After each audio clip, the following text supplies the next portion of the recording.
서학개미 브리핑입니다. 지난 한 주간 서학개미의 거래 내역 살펴보시죠. 먼저 4위는 엔비디아입니다.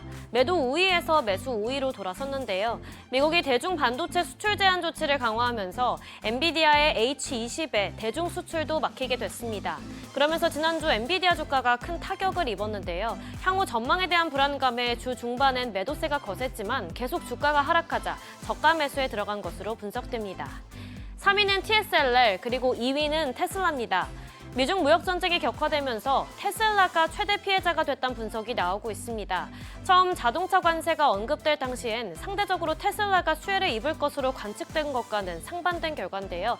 상호 관세 유예로 자동차 관세에 대한 파급력이 줄어든 반면 미국이 중국에 145%의 관세를 부과하고 또 중국도 보복 조치를 하면서 미국과 중국 사업 비중이 큰 테슬라가 직격탄을 맞았습니다.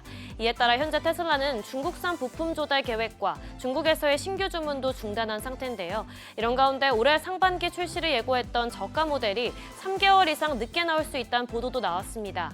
이번 주 실적 발표를 앞둔 상황에서 해당 소식들이 주가에 어떻게 반영될지 지켜보셔야겠습니다. 마지막으로 1위는 엑소엑셀입니다.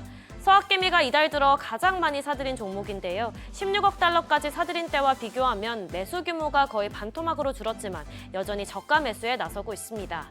그러나 증권가에선 경고의 목소리가 나오고 있습니다. 최근같이 변동성이 크고 금리가 높을 땐 레버리지 상품의 수익이 쉽게 마이너스를 기록할 수 있기 때문인데요. 실제로 엑소엑셀의 이달 수익률이 마이너스 33%를 넘는 만큼 앞으로의 흐름 지켜보셔야겠습니다. 이어서 뉴욕 증시 종목 리포트 살펴보겠습니다.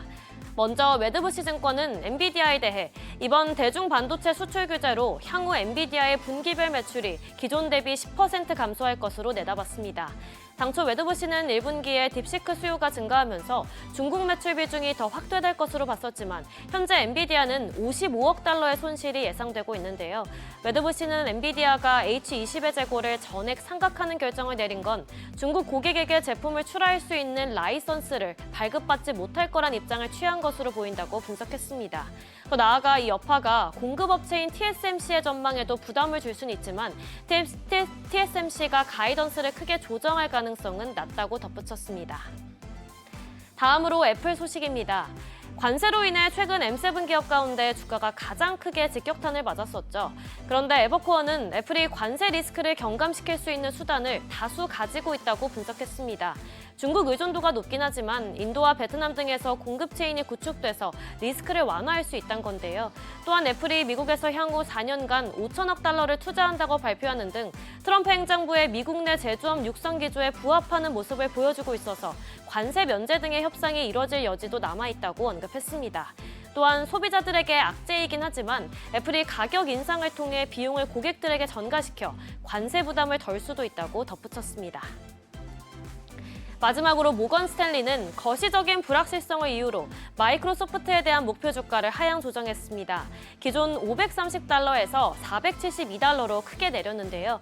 회사 측은 트럼프 행정부의 관세 정책과 또 이로 인한 미국 경제 전망에 대한 불확실성으로 걱정의 벽이 투심을 위축시키는 상황에서 컨센서스 하향 조정이 추가적으로 이루어질 거라고 분석했습니다.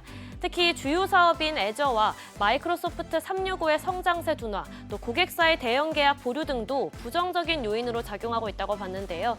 이에 모건 스탠리는 회계연도 3분기와 4분기에 애저의 성장률 전망치를 내렸지만 그러나 장기적으로는 MS의 생성형 AI 경쟁력이 여전히 견고하다고 평가했습니다. 지금까지 종목 리포트 전해드렸습니다.